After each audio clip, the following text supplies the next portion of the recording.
Hey, how are we doing everybody? Matt from Hannah Fields, back with a market garden update for the month of March. We made it! It's the last day of winter, it's the day before equinox, and it's certainly feeling like spring down here. It's starting to come alive. You can smell it, you can see it, you can hear it, and it certainly feels like spring's sort of developing a bit quicker this year. These buds coming a bit earlier than normal on trees and shrubs and sort of fruit bushes, what have you, and certain crops are just starting to give a bout of growth and come a little bit earlier than normal, I would say. So yeah, it's definitely feeling like that twist and turn and pull of all that energy lifting itself. It's doing it early, and that's great. Yeah, happy. The sun is out, and it's that time to show you around the growing space again, and show you what we've been up to and where we're at with the transition into the new growing season. It's it's looking a bit plain Jane down here. I'll just give you a heads up before I take you around. But that's the sort of phase of the growing season that we're in, and kind of what it looks like at this time of year. So let's have a nosy around and I'll show you what we look like. So I'm starting on the main bed, and as you can see, it's all about ground prep and getting ready for the growing season ahead. Now, as you can see, the main bed behind me, it's had topsoil compost put on the strips. So this was all de-weeded, and then we had about 2 or 3 inches of a homemade compost on each strip, ready to receive our first crops of the year. Not done this one yet. I don't need this bed until April. So what we've got going on here, if you don't know, that's just a few leftover parsnips. And then what I tend to do before I prep the bed, ready for the new growing season, any sort of spent vegetables in the ground that we're not going to eat or can't eat or they're not sellable, I tend to uncover the hoops and let the birds and the pigeons have a little nibble. It's the only time of year I let them do it, but it's good to give a little bit back and let them have a bit of a feast before the next go back on with our next crops. So speaking of crops, what does it look like? So we always get 2 crops per strip per year. That's sort of the general rule, and if we can get 3 in places, we tend to do that as well. So this bed here is going to be filled full of summer cabbages, and they'll be ready sort of June. So they're going in next week, and then we'll probably follow that with another brassica. It will be something like maybe kohlrabi or something like, you know, Brussels sprouts, that kind of thing. And then strip 2, our main crop of carrots are going in here. And then what we tend to do when the carrots are ready, we harvest them in sort of clumps and make sort of spaces in between the carrots. And then we interplant normally a brassica as the second follow-on crop. In this case, it will probably be something like Brussels sprouts or purple broccoli, that kind of thing. And then when we get to use this strip of the bed, it will be potatoes first, which we normally put out in April, and that will be followed by sort of leeks about July time. So that's the plan for the main bed. And then I'll just take you down to bed number 2. There's a few crops left in here. I'll just show you them. So last year's kale. What we tend to do is leave 1 or 2 in and let it go to seed, and then we get our seed for our next crop when we sow it again. So it's always trying to complete that cycle. And this is going to flower now. It's doing exactly what I expect it to do as we get into sort of spring. That's pretty normal. And then there's a few chard in the middle here. They're going to give a little bit of growth, give us a little tickle before they go to seed as well. And then down this side of the strip, I'll just take you this side because it'll be easier to show you. Our purple broccoli is coming, which is exciting for me because it's my favourite vegetable. We normally plant this about sort of June-ish time, and it takes a while for it to grow. You know, you have to wait until the following sort of April. But this has come a bit earlier. That's what I was sort of saying about spring feels early, nature feels like it's waking up a bit earlier. I don't normally see these until sort of like second week in April, and then it just really goes for it for April and May. But it's come a bit earlier, which is great because it means I get to eat broccoli a few weeks earlier this year. And then the rest of the bed, thanks to our wonderful volunteers that we have on a Tuesday, they've cleared it for me, give it a nice rake over, and then we'll repeat the process that I've just shown you on the main bed we'll be putting strips of homemade compost on, ready to receive our first crops. So, like I said, I feel like I've just shown you soil, but it's all relevant to the time of year. And again here, this is where leeks and potatoes were last year. And again, our lovely volunteers, they cleared it all for me. And then it's had 3 inches of homemade compost on. And that's going to receive our first crops next week or the week after, I think. That's going to be beetroots. And what I'll do is I'll probably interplant spring onions in between the beetroots. Always trying to maximise the soil, always trying to get as many crops as I can into each bed. And that's a great example of putting 2 crops together that don't compete with each other. Okay, I'll show you the polytunnels. So, poly number 1. Everything in here, as I said in my previous video, has been in since sort of mid-October after our summer crops, apart from one crop, which is radishes, but I'll show you that in a bit. And it's all doing exactly what I expect it to do at this time of year. Some of these things are starting to flower now, which is normal, especially like Asian greens.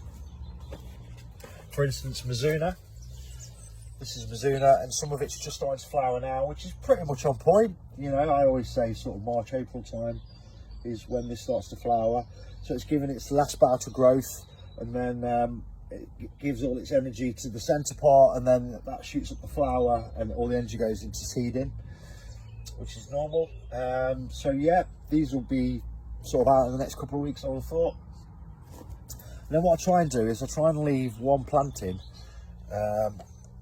to go to seed, so I can get the seed from it. This is tatsoi, so it's just starting to flower now, so I'll leave this planting, and by the time that's come to seed, it'll be ready to be taken out, and this bed will receive our summer crops, which will be cucumbers and peppers on this side this year. Similar story with the kale. It's had its last bout of growth. It's, you know, a lot bigger than my previous video, as you can see.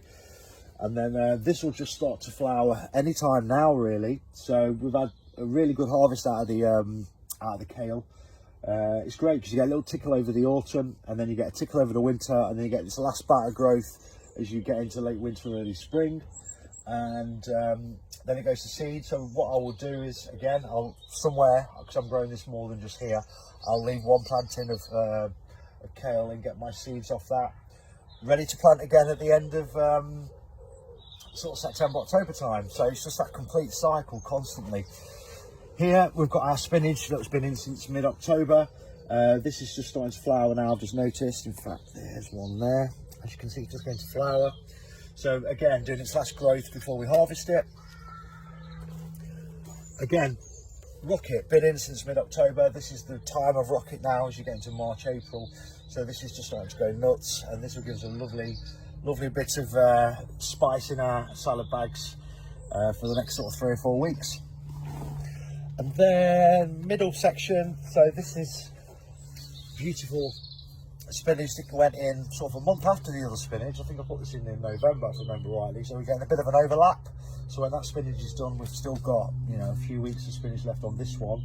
And then next week, I'm going to be planting a cheeky crop of spinach to take us into sort of like May time before that flowers. So it's always trying to get that cycle.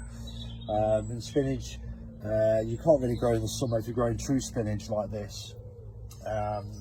That's its flowering time, so if you do plant it sort of May time to sort of July time, the chances are it will flower and you won't get a harvest. So always stick to the cooler days and the cooler times of the year for growing true spinach.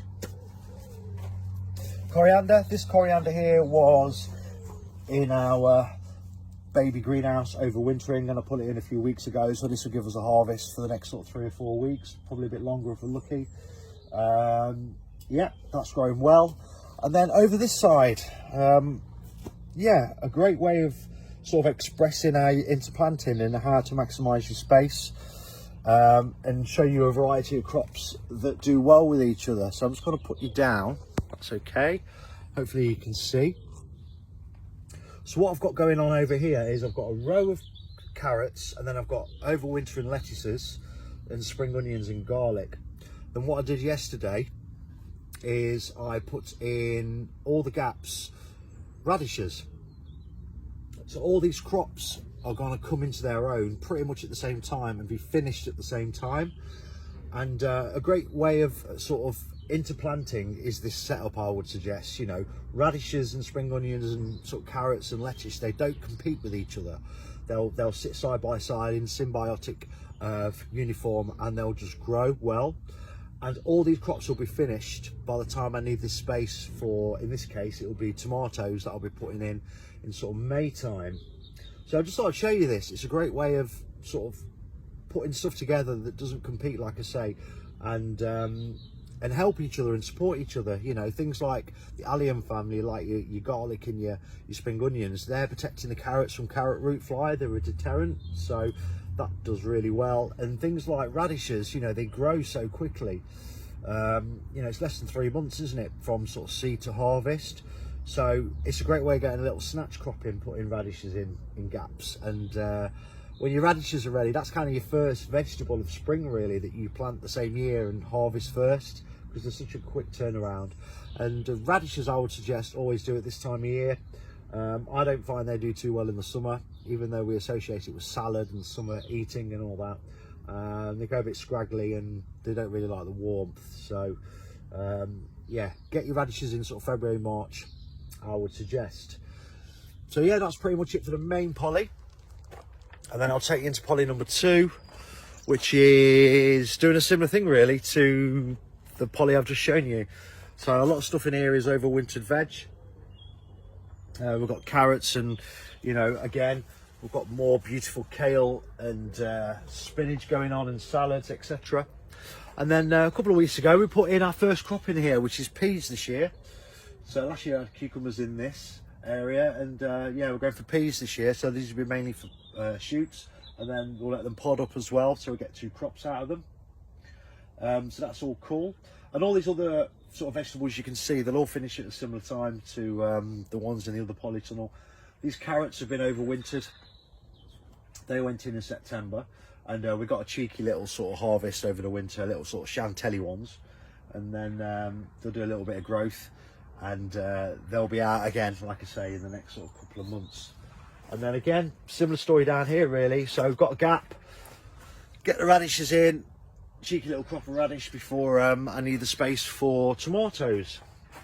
And another thing I thought I'd show you as well, it's a good way of showing you comparisons to growing in different environments. So in September I put out overwintering cabbages outside, and I had 7 plants left over. So I thought, do you know what, I'll just put them in the polytunnel, don't need this space. So I've got 7 cabbages here, but look how big they are. They're growing really, really well, and they've been obviously growing under cover as opposed to outside, so they're protected from the elements, and there's more warmth in here and so on. I mean, it's what we are at the minute, it's 24 in here, so it's quite warm. And yeah, they've gone crackers. But I want you to sort of make a note of how big they are, because I'm going to show you some cabbages that I planted outside on the same day, and just show you the benefits really of growing under cover where possible. And I can kind of see why a lot of growers, to be fair, grow under cover quite a lot. Even though a lot of vegetables do grow outside and grow well in England, you can get a slightly better result by putting stuff under cover. And I'll just show you these cabbages here. So these are our outside overwintering cabbages. I mean, look, they're growing well. Look at the size difference. I mean, this is one of the bigger ones. You know, they're nearly sort of half the size. I mean, these will still do well and give us a nice harvest of cabbage, but it's always good to show you, you know, if you've got space in your polytunnels, and you should always have, you know, the opportunity to plant inside, do it, because, you know, you can get a little bit of a better result. And maybe in hindsight, I should have put some fleece over these, but they're a hardy cabbage. These are golden acre cabbages, and yeah, it takes a lot to sort of batter these over the winter. You know, you'd have to have like -10 for about a month, I think, to stop a golden acre from growing. But I just thought I'd show you that so you can see the comparisons of pros and cons of growing in different conditions. Why me? I'll just show you. Our garlic, it's not doing well, guys. I probably lost about 50% of it to the winter conditions.